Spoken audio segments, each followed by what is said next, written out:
All right. It is the final four episode of Paid for Play coming at you live right at 11 on the East Coast. So 8 a.m. bright and early out there at West. So grab that cup of coffee and tap in with Daily Bread Media. You got me and Sosa in person live. And then we got Spin Doc Sports wherever the hell he is. I'm not too sure about that. Outside my villa. I'm outside my villa. Okay. Yeah. Huh. Okay. But as usual, the show is powered by Daily Bread Media. Be sure to be checking them out on Twitter and giving them a like and follow there. We're live on our college sports page on Twitter at Paid for Play. You're already probably following that. Give us the like and retweet there. Helps us get out. And then as usual, the number one spot to be on YouTube. So be tapping into there. Give out your best bets and anything you want to be dropping. We already got people dropping their winners of a Kansas Duke championship where, I don't know, a lot of people would view it, but not a lot of people would enjoy it. And then we got wannabe CPA says, let's go UNC Nova rematch. That could be a good one for the major media outlets as well. And then we got Harris asking Spin what's up. But we probably got the most viewed college hoops game ever tonight. NBA basically said we'll give college hoops their shine. MLS said, nah, we'll play some games at the same exact time. But they got Duke's final game. Is UNC going to give them the last loss in Cameron and the last loss overall? Or will Duke right that ship from the last game? Coach K said the season ain't over. Still rolling there into the Final Four. Could be going to this ship. So let's see what it is. So we'll be dropping in those two games. Drop your best bets in the chat. Let us know whatever the hell you want to know. But Spin, how you doing? Doing good, man. Doing good. Like I said, got tired of the Minnesota weather, so decided to go down to my villa. Hang out with my boy Omar Navarro. For those that watch Ozark, you'll get that.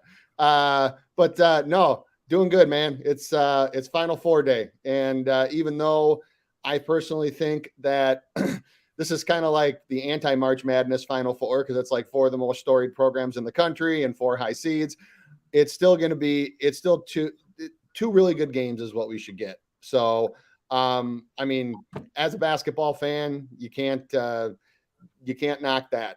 Would have loved to see one of the super dogs in there, but hey, we're going to get two good basketball games. That's all you can ask for.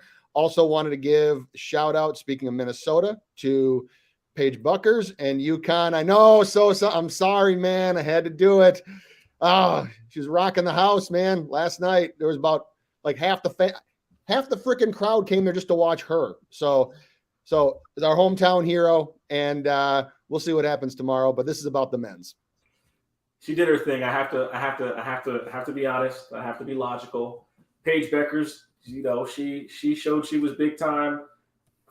People discount what she did last year. Obviously, it's a COVID year. She, averaged more points than any freshman in the history of UConn.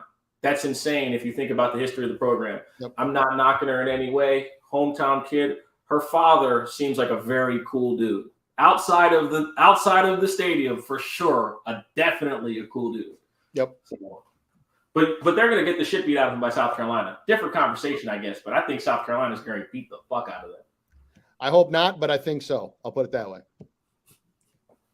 Yes, sir. For everyone that just tapped in, make sure to give us a like, retweet if you're on Twitter, and then a like and subscribe if you're on YouTube.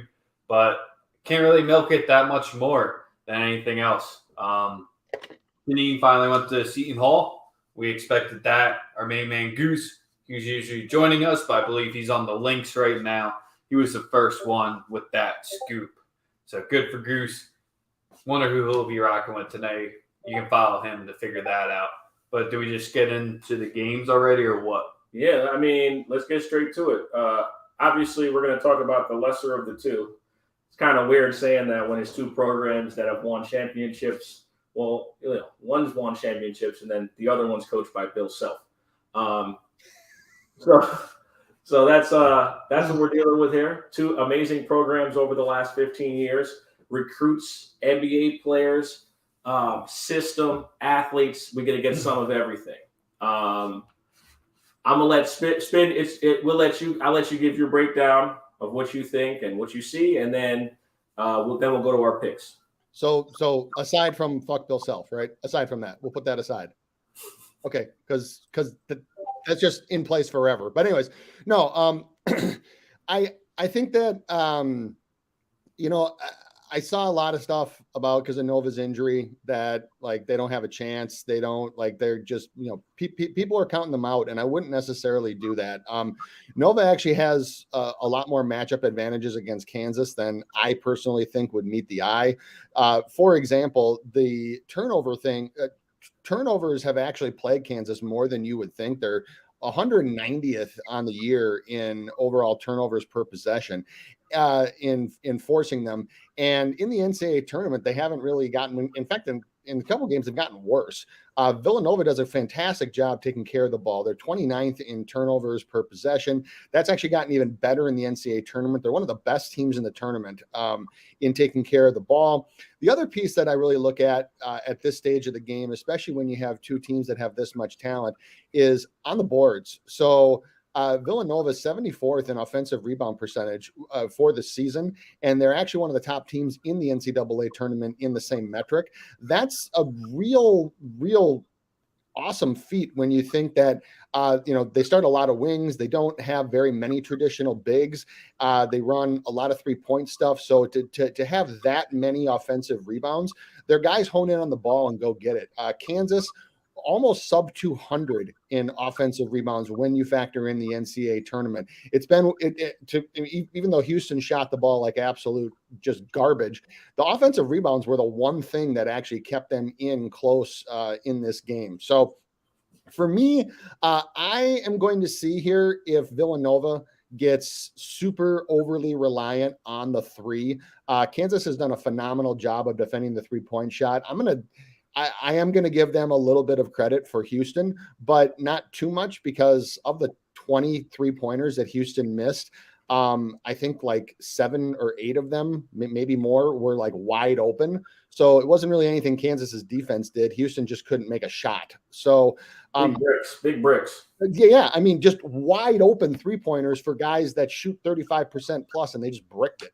So for me, I am going to see if Villanova gets overly reliant on the 3. I think if they do, Kansas's size down low, Kansas's just overall talent would overtake them here. Or if they try to actually draw fouls and get to the line, Kansas very average in that category. They're not the best, not the worst. And as we know, Villanova is the number 1 free throw shooting team in the country. So for me, I think that the spread for the full game is probably set pretty correctly. If you gave me a free play, I would take it on Nova here because I'm not betting on Bill Self at this stage of the game. But the one that I do like in this case, I actually like a lot of overaction in this one. I can see this being a very quick or very fast-paced game.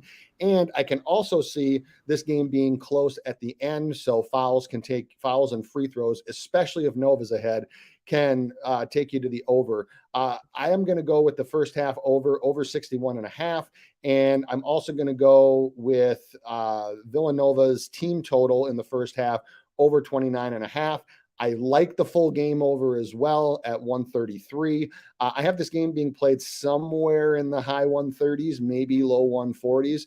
So those would be the places that I would look. What I would also look for is if this game starts slow, because Kansas has started a little bit slow offensively in their last few games.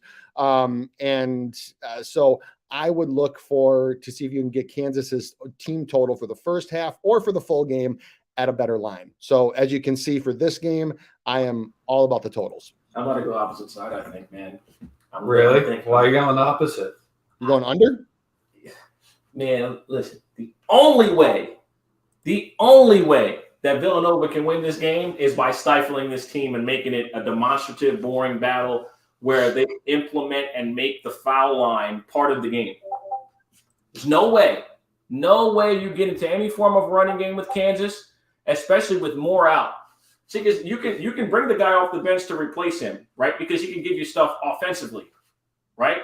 So the sixth man, I forget the sixth man's name. That's their Slater's who they're going to bring into the game, right? Offensively, yes.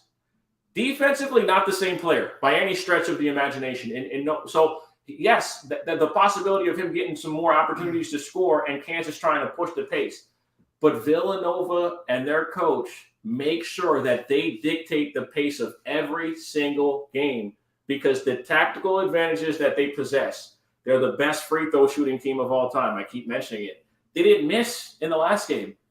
It's extremely difficult to win low scoring, close games if one team's shooting 100% from the foul line.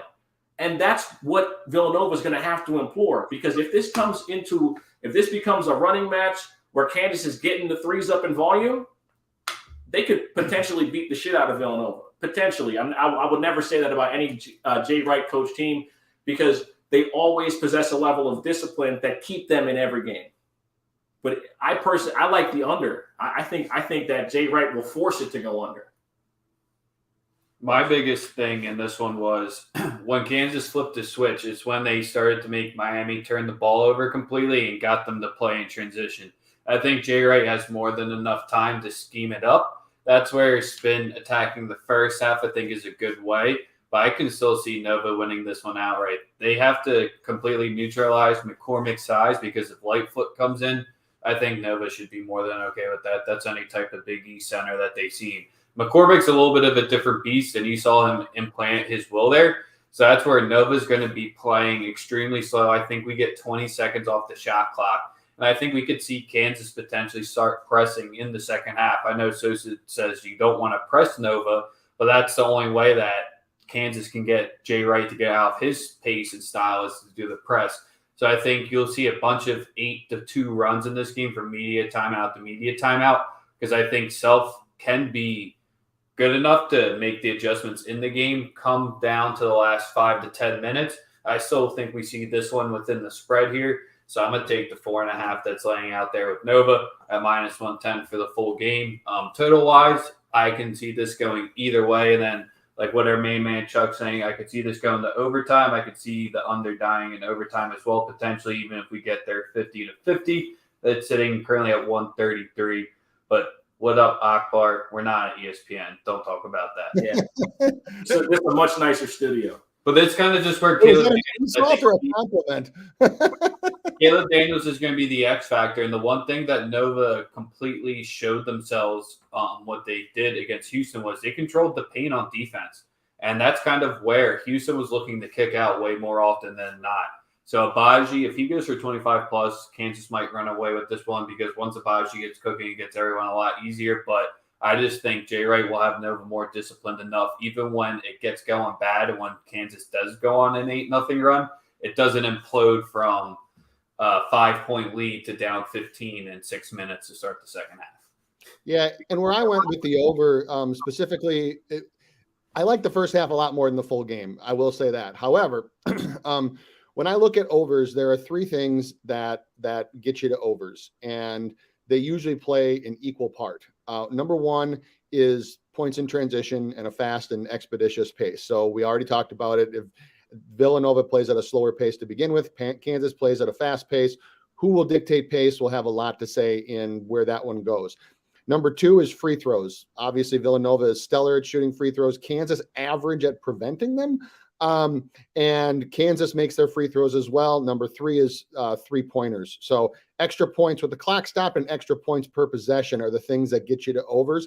So when I have two teams that have two of those three things on lock, even as in the 3 and the free throw line, to me, that's where I think that that this number is low enough where they can scratch and claw together enough points to get to the over. I do agree with Rex, though, is that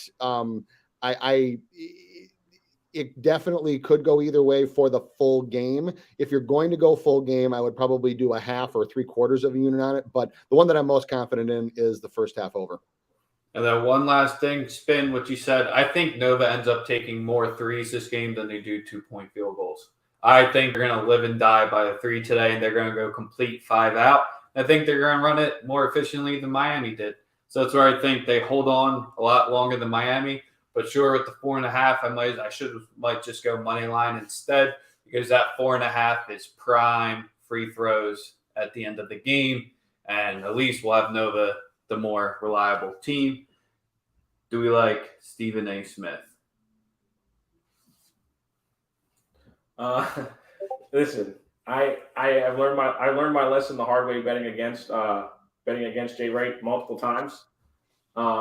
Also, I think it's pretty well documented how we feel about Bill Self on any program that's Daily Bread related. I don't hate him as much as you two do. He's not good. He doesn't win the big games, but he gets there a lot. That's fair. Not many coaches can get to the Elite Eight and Final Four as many times. We're giving out participation trophies now. Well, he did beat a Memphis team that doesn't exist. They did beat a Memphis team that didn't exist. Participation trophies. That's where we're at. 2022. Hey, I will also counter by saying not many coaches have the recruiting budget and pipeline and program factors that Kansas does. So, but anyways, yeah, Texas does, but they don't do very well. All right, we don't have to get there. I promised myself that I wouldn't spend this game talking shit about Bill Self. Y'all know my opinion. We can move on. Final score tonight: 64-58. Nova. 58? You think they're going to hold Kansas to 58? Watch the brick house that Kansas builds. All right. I mean, it's gonna. You can't. Well, they were on pace for 58 against Miami, but Miami let them flip the switch and never punched back once. Nova's not going to turn it over anywhere close to Miami. All right. It's this Duke UNC game. I almost just want to stay away from it completely and not bet it, but by being on the show, I'm legally liable to, because this is going to have 15 plus million viewers tonight. It's drawing NFL wildcard weekend numbers tonight. And you got Duke, you got UNC, you got the first time they're meeting. I already told you the storylines of UNC could have K lose his last game at Cameron and overall as a coach, or Duke can completely right the ship. I mean, it's already been pretty righted, but completely put out that 93 points that they allowed up at home out of it. They redeemed themselves here. You've got the 4. Is this one's still a 4 as well? Yeah, 4-point spread. This is y'all's opportunity, man. Well, this is where I don't want to make it 1-to-1 because UNC has too many pieces that have stepped up in the past 3 weeks that haven't been around the entire season, and Duke has more of the pro talent and NBA players. But one thing a team hasn't done that UNC has, they've seen Duke twice already this season. And another thing that they haven't run into is there's Mark Williams in the middle, who UNC has gone, over 30 rebounds in their past 9 games, and it just says completely on the boards. Mark Williams is finally a comparable piece that can go up against Baycott and at least slow him down. Baycott probably should have won ACC Player of the Year over Williams from Wake Forest at this point, but I think Mark Williams just got shadowed, and I think he might be one of the better pro potential prospects out of Duke other than Paolo, just from his pure athleticism and defensive ability around the rim. So that's where UNC, I mean, they might not have to rely about making a single layup here because Manick can't miss right now whatsoever. And you got Caleb Love, who is just generating the offense, and it's so much better when they make RJ play point at this point. But either of those guys can play point. Either of them can play shooting guard. Duke's running offense now because who thought Roach was going to be doing this in the tournament? I don't think even a diehard Duke fan thought Roach would be doing this at this point. And he's probably the biggest reason that they're at this point. So this is where, from everything, I'm not sold one way or the other, but I'm going to be rocking with the dog here because it can't be that much of a storybook ending for K, right? What up, JD?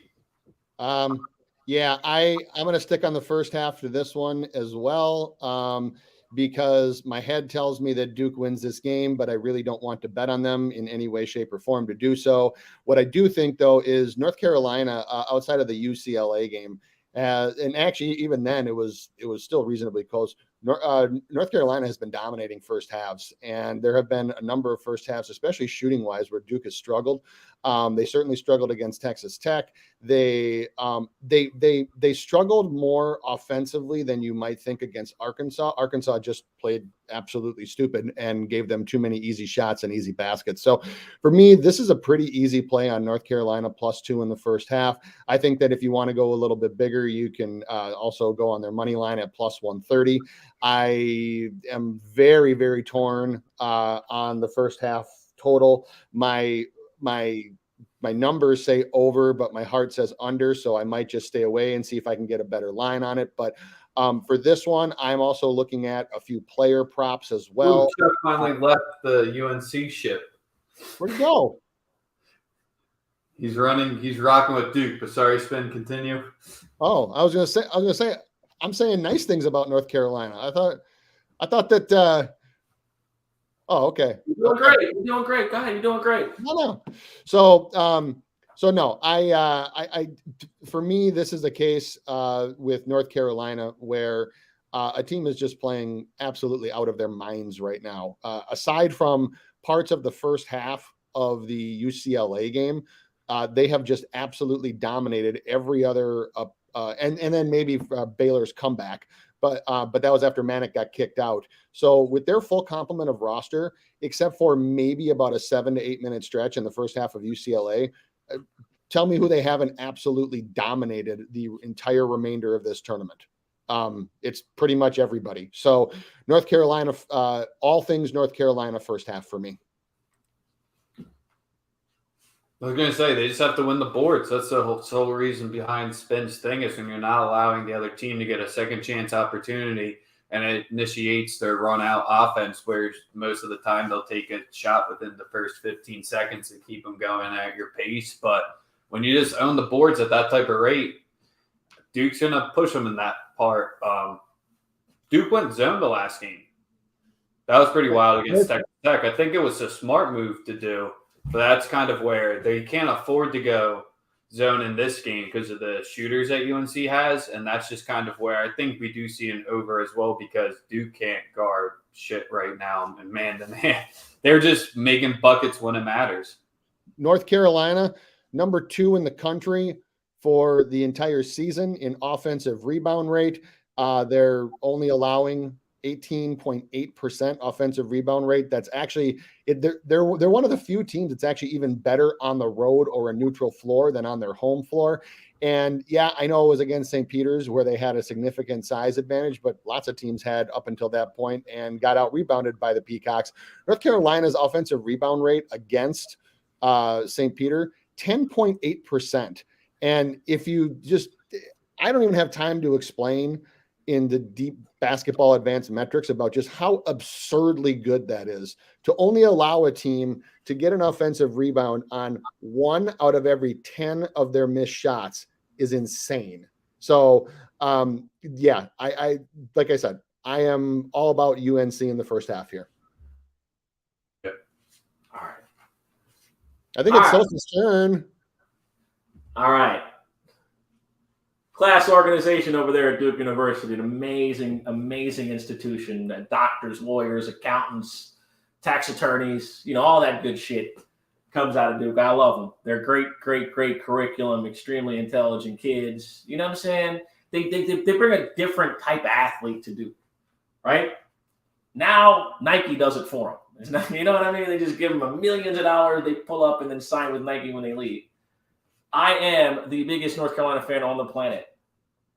I want us to win tonight. This is my honest take. I want us to win tonight. I do believe that the referees are going to play a huge part in this game, and this game turns into what we saw against Baylor. I really do. That's my firm belief. Mm-hmm. The second half of this game, you're going to get foul call after foul call after foul call, and it's just going to be a fucking parade. I like the over. That's my only official play in this game because I'm a fan. I'm a fan of North Carolina. And I'll be totally honest with you. If we win today, I don't give a fuck if we win the national championship. I give zero fucks if we win another game this year. I want to win tonight. These are the games. Nothing else matters. I don't give a fuck if we lose by 50 in the national championship. If we win tonight and end the evil empire's run in the fucking mascot's last dance, I'll take it. I do not care. Armando Bacot, the pride of Richmond, Virginia. He's going to play big tonight. And I'm going to say it one more time like I've said every single game. If one guard plays well for North Carolina, you're not beating them. what was it, 93-80 the last game they played. There wasn't many rebound opportunities. One guard. One guard. If one guard plays well, nobody's beating North Carolina. And that's the sole reason why we started up saying this is probably going to be one of the most viewed college basketball games ever. So that's where it's saying in the second half, the refs are going to make sure they get seen tonight. I can't wait for the tweets. I can't fucking wait for the tweets. Look at the refs. Just expect it. Expect it. I saw both. You know what's funny though? Wait, you know what's funny though? During any Duke game that's close, that's not like a 20-point blowout. If you do a search on Twitter for Duke refs, you will see Duke fans bitching endlessly about how the refs are against them. Nobody wants them to win. The refs are trying to end Coach K's run.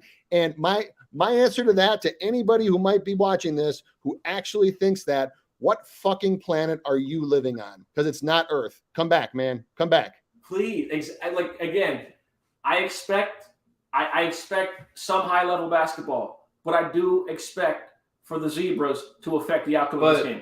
It's going to be tough. It's tough if UNC does what they did the last game. That was scored 90. The Zebras can get involved all you want. Duke can't play man-to-man defense right now. But they're beating teams by outscoring them, and UNC is going to be the one team. Like I said, they've seen them twice. They put up 90 on them, and they're hotter than hot right now. Tonight's the night that RJ and Caleb finally go cold. So be it. And Manic isn't just stroking 25+, then maybe it is, but listen, Manic is obviously the X factor.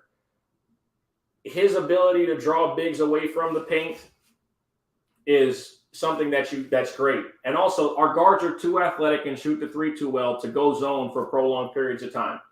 The only things that I've seen us struggle with in this entire tournament is discipline, one, at times, and two, against Baylor, we were unable to break a press. Baylor pressed us in the last 12 minutes of that game. Baylor pressed us. I mean, obviously Manic being out, and then we had another guard foul out.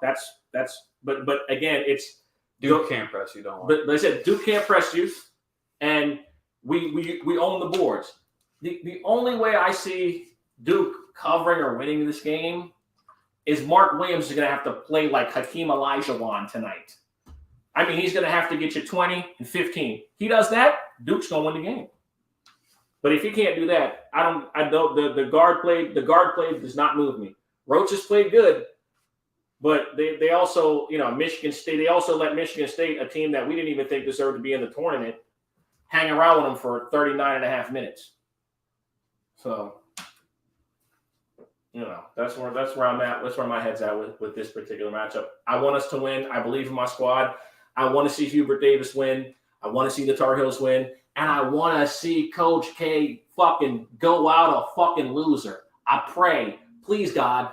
Please. That's all I got. I just want my two teams to cover. So I have a line.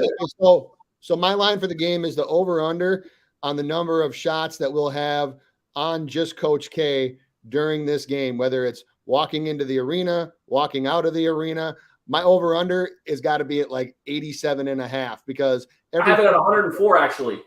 Every fucking play, the camera just goes to him. Like you would never think that there's a team that he's coaching, and that's nothing to do with Coach K. Like that's not a knock on Coach K. That's just the coverage just being insane. So no. My biggest thing before we wrap up today's show, I think Villanova's getting the least talked about. I think they're the team that might have the most noise to make today because it always seems like the one team like, oh, they have a chance, they're a good side, but when you go around the national outlets, they've already basically chalked Kansas in. So that's just where I think Nova's not, and it hurts me to say it, is not getting the love they deserve. All right, I feel better now. Yeah, I'll never say that again out loud. Well, so one last player prop that I want to give out, I would sprinkle on it because it's a nice plus price, is Jermaine Samuels over 1.5 threes at plus 165. He's made at least 1 3 or 2 in the last 5 games. I think that the way that Kansas schemes this, if you watch against Houston, their forwards got a lot of 3-point opportunities. And also with the injury to Moore, I can see him getting more looks from 3. So over 1.5 threes at plus 165, I will definitely be taking that. Well, he's going to be the big in their 5 out. So yep, makes sense. And also just Wilson was the biggest piece in the last game for them to get that 3 he made to change the momentum. And at that plus price, to me, that's just too much of a plus price. Anything else we want to wrap up on today's show? 2 games. We got a half hour out of it. I didn't think we'd make it this long. No, the only other thing that I would take, there's a tournament special on DraftKings right now. Most points scored by any player in a single game in either of the games tonight and the national championship. It's 27.5. I would take the under on that. Anything else, Joe? No, I was supposed to say you got any NBA plays? No. I'm going to end on this note. Father, in the name of Jesus, please do not allow the Duke Blue Devils to win tonight. I can't take it. I can't do it. Please, God, please. Make sure to be following at Spin Doc Sports. MLB season's just about to begin next week, so it's the number one time to be giving him the follow to figure out about all your K-props. Also to be jumping in to the Diamond Club. There's the handle one last time if you want to jump in over there to see what us 3 and Andy have more extra. But as usual, Paid for Play is always powered by Daily Bread Media. Make sure to follow at Paid for Play on Twitter. We'll get the college baseball content rolling. We're Daily Bread Media. Spin Doc's here with us as well. You said you wanted a Modelo? Yeah, we're about to go out, get some food before the games begin. We appreciate all of you tapping in. Recap, I got the +4.5 and the +4. Nova's 4.5, UNC's 4. Spin, what are yours? So I got Nova and Kansas first half over. I have North Carolina +2 in the first half. I also think you can sprinkle on the North Carolina money line at +130. I have most points scored by any player in a single game in the Final Four and championship. That's on DraftKings, -115, under 27.5 at -115. And then I also gave out Samuels for Nova over 1.5 threes at +165. And Sosa has Duke -5.5 +125, 5-unit max win, and then the under. I knew he was liking in the first. You want you're just standing 5 feet away. You can come back on and redeem yourself. I thought I heard. Listen to that bullshit. I thought I heard Duke -12.5 on an alt line. What happened in the Pelicans game? Our Pels, baby. LeBron had 38 points and he went 0 for whatever in the fourth quarter. Fuck that guy and fuck the Lakers. We told you the Pels were for real. Back to college basketball. We all hope you have a great UNC, baby. Let's go.